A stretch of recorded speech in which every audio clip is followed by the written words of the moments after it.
The storm rolled into Meadow Hollow, Georgia, like it had somewhere else to be. Sheets of rain hammered the empty road, turning the streetlights into smeared halos of gold, and somewhere behind that curtain of water, a pair of headlights moved steady and unhurried down Route 9. Behind the wheel of a matte black Cadillac CT6 sat Marcus Webb, 56 years old, broad through the shoulders, with the kind of stillness in his face that came from 3 decades of learning not to flinch. 3 weeks earlier, in a marble-floored ceremony room in Washington, D.C., he had raised his right hand and been sworn in as the 9th director of the Federal Bureau of Investigation, the first black man to hold the position permanently. Tonight, none of that mattered to him. Tonight, he was just a tired husband trying to get home to his wife. He had started as a beat cop on the cracked sidewalks of East Cleveland. He'd climbed through narcotics, through organized crime, through 15 years of counterterrorism task forces that aged him faster than the calendar did. Now his days were congressional hearings and briefing books thick enough to stop a bullet. Tonight, he just wanted quiet. He'd told his protective detail to hang back half a mile. He wanted 5 minutes alone with his thoughts and his old Miles Davis records before he had to be the director again. What Marcus didn't advertise to anyone outside a very short list of people was what his car actually was. To any passing eye, the Cadillac looked like new money success, a dentist's toy, a hedge fund manager's midlife crisis.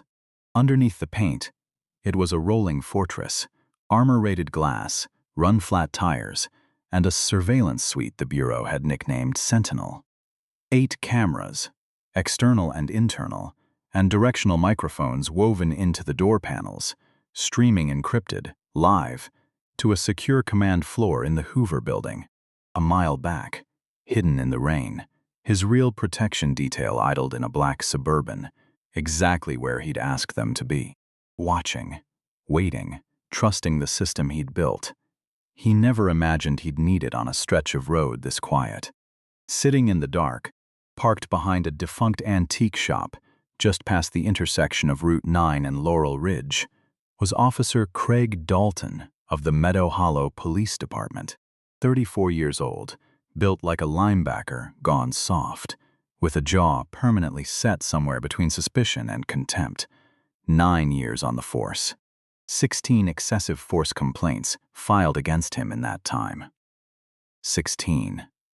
Every one of them had evaporated, buried by a compliant union rep, smoothed over by a police chief who owed Dalton's father a favor from another decade, settled quietly with checks the taxpayers of Meadow Hollow never knew they'd written. Dalton didn't think of his badge as a responsibility. He thought of it as a leash he got to hold, and he liked deciding who wore the collar. When the Cadillac rolled past his hiding spot, 3 miles under the limit, headlights steady, wipers keeping perfect time, Dalton's eyes narrowed to slits. Through the rain, he couldn't make out a face, but he saw the shape of the car. He saw the neighborhood. Laurel Ridge was old money, the kind of zip code where the average home ran past $3 million, and Dalton did the math the way he always did it, fast, ugly, and with only one variable that mattered to him. A black man, a car that cost more than his own house. In his mind, that wasn't a person driving home. That was a problem waiting to be solved. He typed the plate into his mobile terminal, already composing the speech he'd give when he yanked the door open. The screen blinked back at him. Restricted access. Federal lies. No data available. Any competent officer would have read that for exactly what it was. A signal to back off, to run it through a supervisor, to assume federal business and proceed with caution. Dalton read it as an invitation. Cloned plates, he muttered, a slow grin spreading over his face. Somebody's playing dress-up in a stolen caddy. He didn't hit his lights right away. He wanted to ride the bumper first. Wanted to watch fear bloom in the rearview mirror before he gave the man the courtesy of knowing why he'd been stopped. Inside the Cadillac, Marcus clocked the headlights closing in far too fast, far too close, blotting out his mirrors entirely. He'd seen this particular flavor of intimidation 1,000 times over the years. The tailgate, the weight, the manufactured menace. It was the calling card of a cop hunting for a reason. "All right," Marcus said softly, to no one. "Let's see what kind of night this is." The strobes came on, without warning, red and blue slicing through the rain like a wound opening in the dark. Marcus didn't jump, didn't swerve. He signaled, slowed, and eased into the flooded lot of a shuttered grocery store, rolling all 4 windows down before he even put the car in park. An old habit from his own patrol days, a way of telling any officer without a word that there was nothing to hide. Dalton didn't get out right away either. He'd let the moment stretch, savoring it, before he finally stepped into the rain, left hand raising a tactical flashlight, right hand resting deliberately, meaningfully, on the grip of his service weapon. "Hands on the wheel," Dalton barked, aiming the beam directly into Marcus's eyes, "where I can see 'em." "There on the wheel, officer." Marcus's voice was low, even entirely without the tremor Dalton was used to hearing. It was the voice of a man who had spent years commanding rooms full of federal agents twice Dalton's size, and it did not sit well with him at all. "Whose car is this, boy?" The word landed, and Marcus let it sit there, unclaimed, unanswered by anything on his face. He'd heard worse from better men, and he filed it away exactly the way he'd learned to 30 years ago. Not with anger, but with evidence. He could have ended this in 4 seconds. Reached into his breast pocket, produced the gold shield, watched Dalton's whole body cave in on itself, with panic. But a different thought moved through him first, colder and more useful than pride. What happens to the next man who isn't me? The 19-year-old coming home from a double shift, the father who doesn't know the words to use. What does this officer do to him when there's no badge in a wallet to save him? Marcus decided right there that he wasn't reaching for his credentials. Not yet. He wanted to see exactly what kind of man Craig Dalton was when he believed there'd be no consequences. "The vehicle is registered to my employer," Marcus said. "May I ask the reason for the stop?" "You don't ask questions out here." Dalton wrapped his flashlight against the roof, leaving a scuff on the paint. "License and registration. Move slow." Marcus narrated every motion before he made it, reaching for his wallet, producing a Georgia driver's license, the same discipline he'd drilled into 3 generations of agents. "Announce your movements. Give a nervous man nothing to misread."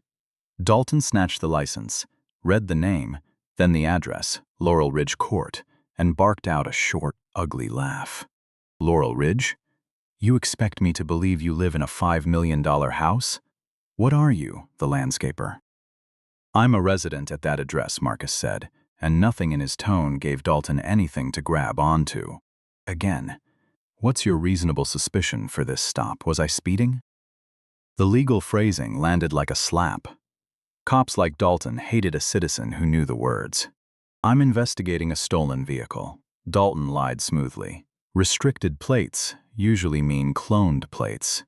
And I've got a guy telling me he lives in the richest zip code in the county, driving a car worth more than my house. So I'll ask one more time. Where'd you steal it?" "I didn't steal anything," Marcus said.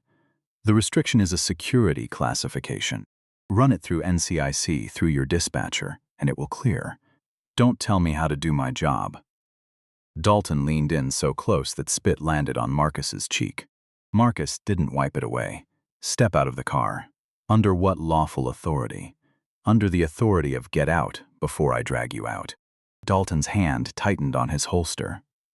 Marcus knew the case law cold, Pennsylvania v. Mims gave an officer the right to order a driver out of a vehicle during a lawful stop. The word "doing the work" in that sentence was lawful, and there was nothing lawful happening here. But he also knew better than almost anyone alive that arguing constitutional law with an unstable armed man on a dark road was how good people ended up in body bags. "I'm stepping out," Marcus said, and did, slow and announced, rising to his full 6'3" and towering over Dalton's 5'9" frame. Dalton took an instinctive step back, drawing his taser with his free hand. "Turn around. Hands on the roof," Marcus complied. Dalton kicked his ankle hard enough to buckle his stance wide, and Marcus absorbed the pain without a sound, staring at his own rain-streaked reflection in the window glass. "You have no idea what you just did," he thought.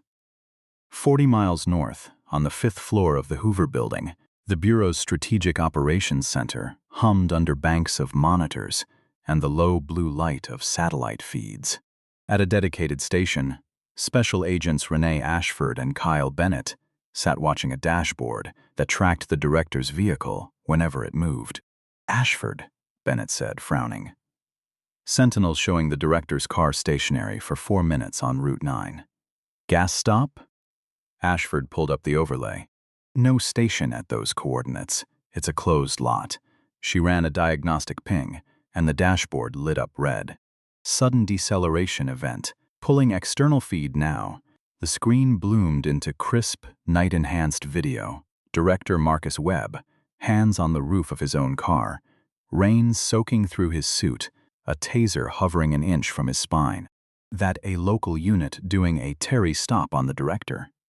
Bennett was already out of his chair. "He's not stopping him," Ashford said, fingers flying. "He's assaulting him. Patch me to the trail vehicle now." The radio crackled to life. "Overwatch, this is Trail 1. Trail 1, code yellow. Local PD has the director out of the vehicle at taser point. You're 1 mile out." A beat of stunned silence. "Say again, Overwatch. Confirmed. Live audio and video. Officer is escalating fast." Inside the Suburban, Supervisory Agent Derek Voss looked at his partner. "Trained to stop terrorists, not referee, a rogue local cop stepping on the Fourth Amendment. Overwatch, hold position. Director specifically ordered us to hold distance tonight."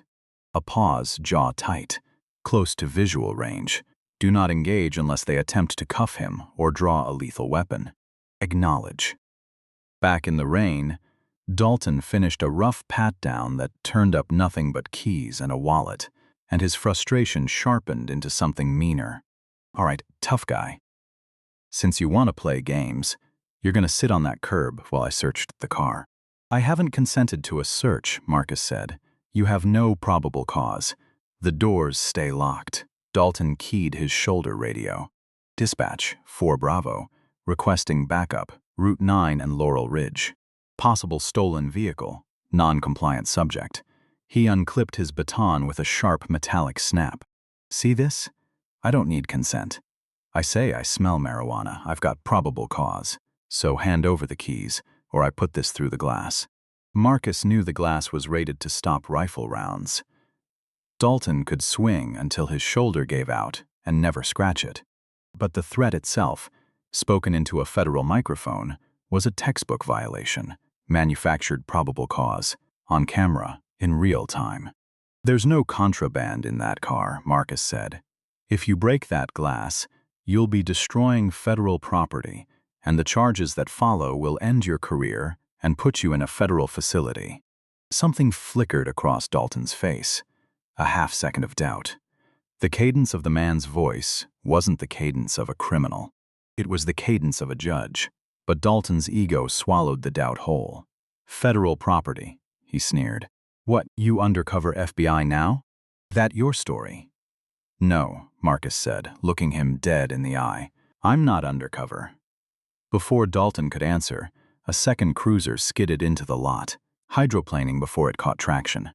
Out stepped Officer Tyler Reeves, 23, barely 2 years off the academy floor, eyes darting between the armored Cadillac, the rain, and his training officer holding a drawn baton. "Everything good, Craig." "Got a wise guy tie," Dalton said, backup restoring his swagger. "Stolen caddy, restricted plates, talking nonsense about federal property." Reeves looked at Marcus and didn't see a threat. He saw a soaked, composed, silver-templed man, standing with his hands visible and his voice steady. "Sir, you have ID on you?" "I already gave it to your partner," Marcus said. "My name is Marcus Webb. The vehicle belongs to my employer. Officer Dalton has refused to verify the plate through NCIC and has instead threatened to break my windows. Craig, did you run it through dispatch? Don't need to, Dalton snapped, annoyed the rookie was even asking. I'm telling you this car is dirty, and he's going in cuffs till he tells the truth. Dalton pulled his handcuffs and started forward. Trail 1, you're clear to engage. Ashford's voice cracked over the radio. Repeat, clear to engage. Copy, 30 seconds out. Marcus didn't move a muscle. Officer Reeves, he said, raising his voice just enough to make sure the hidden microphones caught every word. I'm advising you, as a sworn officer, to intervene. Your partner is about to commit an unlawful arrest under color of law. Title 18, Section 242. If you assist him, you become a co-conspirator. Reeves went pale. The phrasing was too precise. The calm was too total. Craig, wait, Reeves said, hand out. Let's call a supervisor. Run the plate. 2 minutes, that's all. Shut up, Ty. Dalton lunged, grabbing Marcus's arm, trying to wrench it behind his back. Marcus, trained in defensive tactics longer than Dalton had been alive, shifted his weight and refused to move. An immovable object under a man swinging with everything he had. Resisting arrest, Dalton screamed, raising the baton high, aiming for the back of Marcus's knees. That was the exact moment a black Suburban, running dark, tore into the lot hot at 60 miles an hour, hydroplaned into a controlled skid, and stopped dead between the two vehicles. All 4 doors flew open at once. FBI, drop the weapon. Drop it now. 4 agents in Kevlar and dark suits fanned out, rifles raised, tactical lights pinning Dalton in a crossbeam of white. Lead Agent Diane Ferris stepped directly between Marcus and Dalton, hand on her sidearm, voice like a closing door. I said drop the weapon, officer. Dalton's fingers went numb. The baton clattered to the wet asphalt and rolled under the Cadillac. His bravado evaporated in a single breath. Whoa, wait, I'm Meadow Hollow PD, we're on the same. Stand down, Agent Ferris, Marcus said, and the tension in the lot cracked like ice. Director, are you hurt? Ferris asked, eyes still locked on Dalton. I'm fine. Marcus wiped rain from his sleeve, reached into his breast pocket, the exact motion Dalton had forbidden him minutes earlier, and produced a leather credential case. He flipped it open. The gold shield caught the strobing light. He closed the distance until he stood close enough that Dalton couldn't look anywhere else. Officer Craig Dalton. I'm Marcus Webb, Director of the Federal Bureau of Investigation, and you have just made the worst mistake of your career. The color drained out of Dalton's face until he looked embalmed under the flashing lights. Director, I didn't know. The plates were restricted, I thought. A guy in a car like this, in this neighborhood. Stop, Marcus said, and the single word landed harder than a fist. Don't insult me by trying to explain your prejudice back into something reasonable. I know exactly what you saw. You saw a black man in a rich neighborhood, and you built a reason to stop him out of nothing. You never ran the plate because you didn't want the truth. You wanted a confrontation. Please, sir. I have a family. So does everyone you've ever pulled over. Officer Marcus turned to the trembling rookie. Officer Reeves. You had a choice tonight, and you hesitated toward the right side of it. That's the only reason you're not leaving in cuffs beside him. Hold on to that instinct, because men like him will teach you how to wear that badge straight into a cell. Yes, sir, Reeves said, voice cracking. Thank you, sir. Agent Ferris, disarm him. You can't do that, Dalton said, a last flare of arrogance surfacing. You've got no jurisdiction over local. Ferris closed the gap in a heartbeat, twisted his wrist behind his back, and stripped his weapon, taser, and radio in 4 clean motions. Jurisdiction, Marcus repeated, almost gently. You violated my civil rights tonight, Officer Dalton. That is a federal crime. I have all the jurisdiction I need. By 6 the next morning, the story was already a wildfire. Marcus hadn't slept. He'd spent 4 hours in his home office with his wife Linda, a retired public defender who'd read the case file over his shoulder without a word. Both of them watching the picture of Meadow Hollow PD sharpen into something far uglier than one bad night. The department had a documented pattern: pretextual stops, disproportionate asset seizures, 17 years of complaints quietly disappearing into filing cabinets. Almost all of them involving Black and Hispanic drivers passing through the borough's wealthiest streets. Dalton wasn't an outlier, he was a symptom. At 6:15, Marcus's secure phone buzzed. Agent Ashford. Director, turn on Channel 9. He clicked the remote. A red-faced man in an expensive suit filled the screen. Frank Sullivan, president of the Georgia Police Benevolent Alliance, a career brawler who'd spent 20 years defending the indefensible. The chyron beneath him read, FBI overreach, local hero officer, assaulted by federal strike team. Officer Dalton is a decorated 8-year veteran, Sullivan was saying, jabbing a finger at the camera. He conducted a textbook traffic stop on a vehicle with untraceable plates, a known tactic for high-end car theft rings. And how was he rewarded? Ambushed, held at gunpoint, illegally detained by the director of the FBI, settling a personal grudge with his own private army. Marcus's jaw tightened, but his voice stayed level. They've got edited audio, Ashford said through the phone. Sullivan leaked dispatch clips an hour ago. Cut everything except Dalton saying you were non-compliant.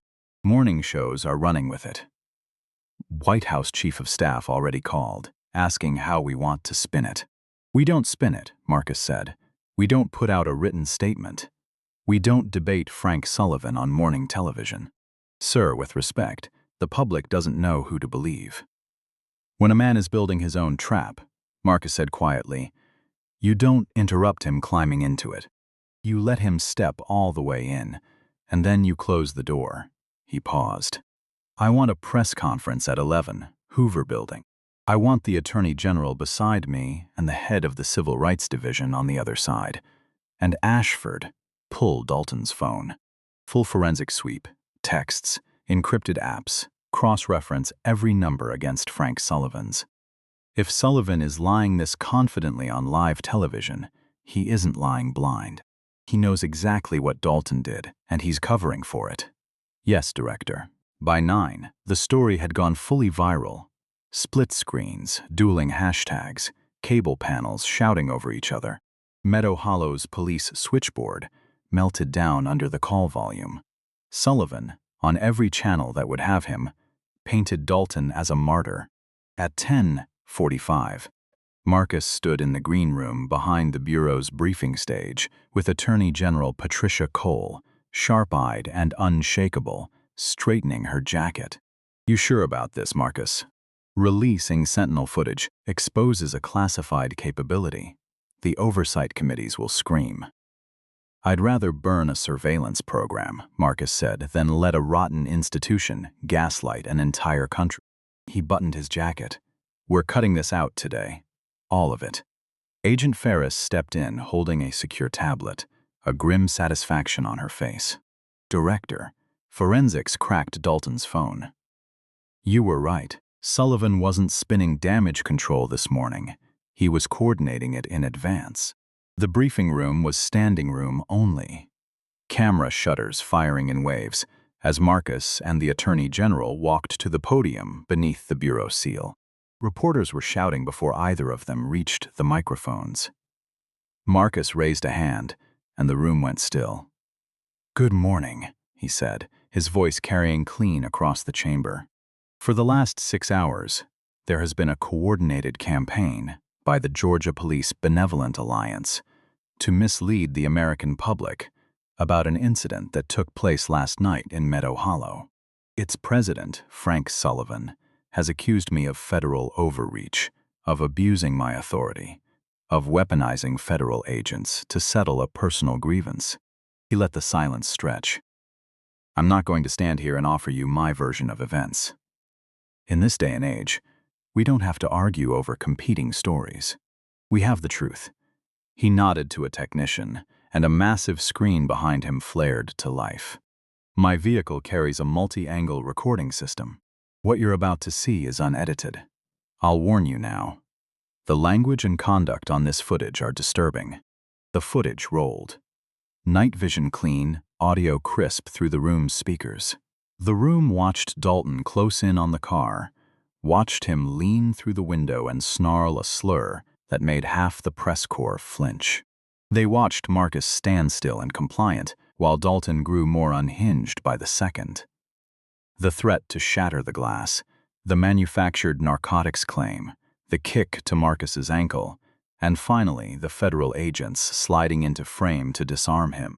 When it faded to black, the room held a silence so total it had weight. "As you can see," Marcus said, "Officer Dalton was not conducting a textbook stop. He was hunting. But the tragedy here doesn't end with one man." Another nod. The screen shifted. A sprawling web of text messages, timestamps, phone numbers. This morning, federal agents executed a digital search warrant on Officer Dalton's phone. What we found was an encrypted group chat, 14 members, active officers of the Meadow Hollow Police Department, and Frank Sullivan. Gasps rolled through the room like a wave. "This was not idle talk," Marcus said. "It was an organized, ongoing conspiracy. These officers targeted minority drivers in luxury vehicles as a matter of routine. They coached each other on disabling body cameras, fabricating probable cause, and maximizing asset seizures. And Frank Sullivan wasn't simply aware of it. Marcus's eyes bored into the lens. He was running it.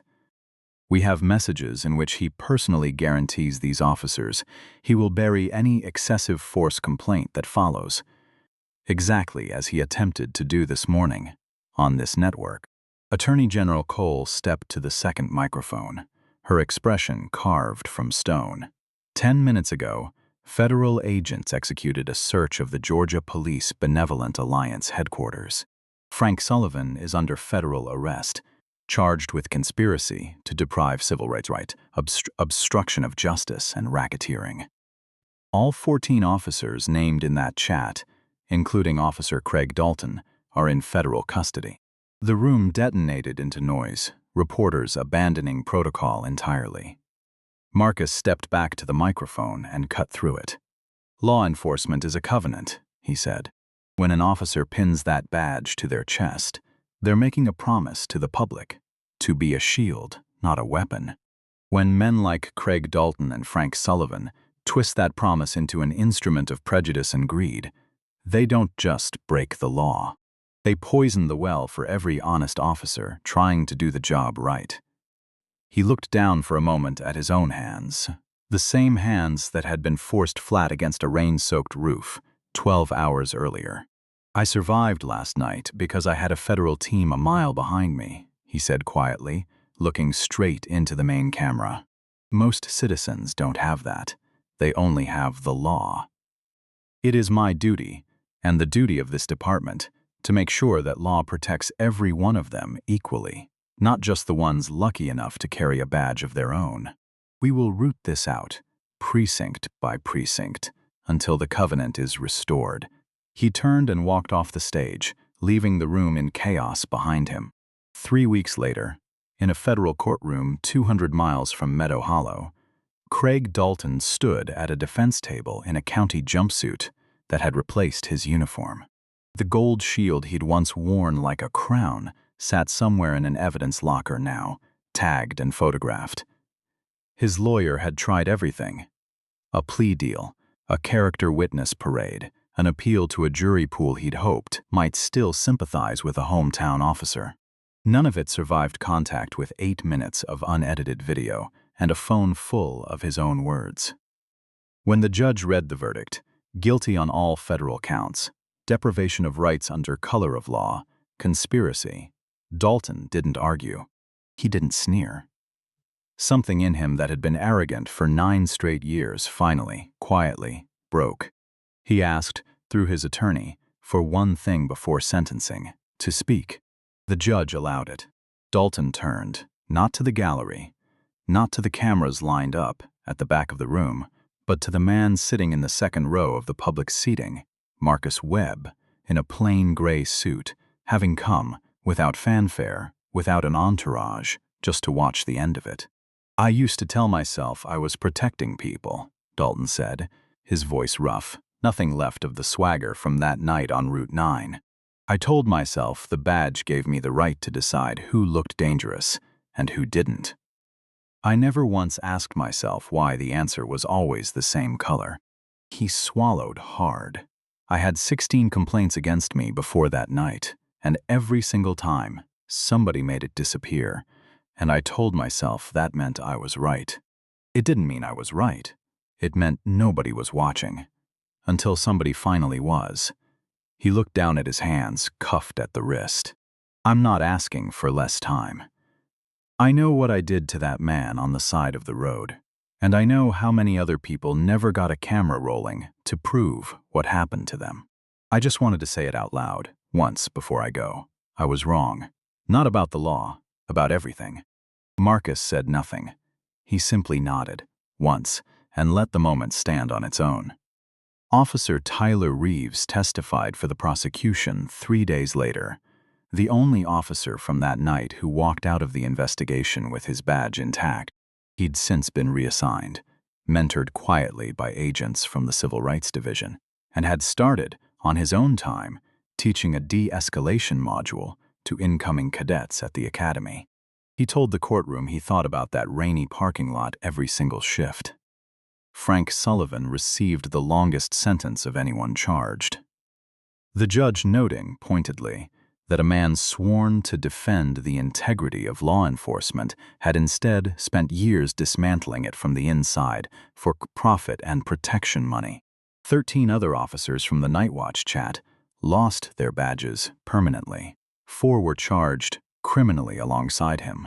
Meadow Hollow's police department was placed under a federal consent decree, new use of force policy, mandatory body cameras with tamper alerts, and an independent review board with actual teeth, something the town hadn't had in over a decade. Late that spring, Marcus stood at a podium again.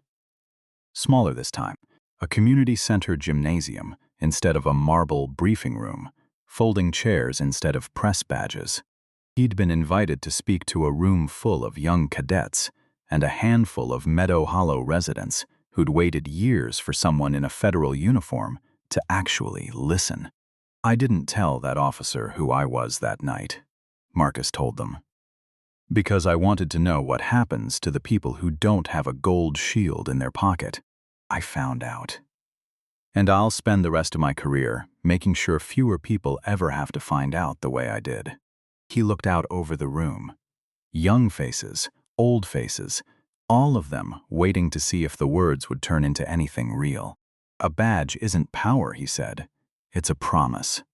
The day you forget that difference is the day you stop deserving to wear it. He stepped down from the podium to applause that wasn't loud, but was real. The kind that comes from people who've decided, cautiously, to believe again. Outside, the storm from that night on Route 9 had long since passed. But somewhere out there, in towns nobody was watching, the same rain was still falling on somebody else's windshield. And the only question that mattered was whether anyone would be there, this time, to make sure the truth got told. What would you have done, in Marcus Webb's shoes?